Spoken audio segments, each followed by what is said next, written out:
On July 2nd, Beijing issued a safety alert for travelers to France after a coach full of Chinese tourists was attacked by protesters in Marseille.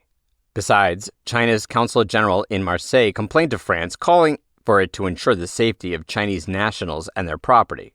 According to the South China Morning Post, at least 5 were injured on the night of June 30th when dozens of masked protesters smashed a coach carrying 41 Chinese tourists in the French port city. The coach is widescreen, and most of its side windows were also damaged.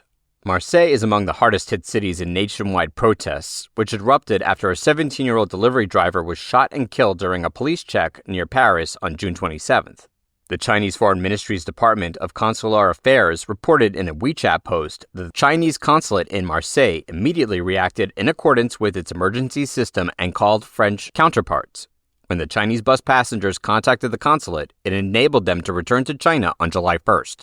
The government notice said, the Chinese embassy in France reminds Chinese nationals to be aware of safety in France, avoid going to areas with protests and violent conflicts, and strengthen preventative measures for personal safety. The demonstrations have prompted the French government to tighten security controls and order public transport services to shut down at night. According to calculations by CNN based on data from France's Ministry of the Interior, over 2,000 people have been detained, while more than 500 security force officers have been injured.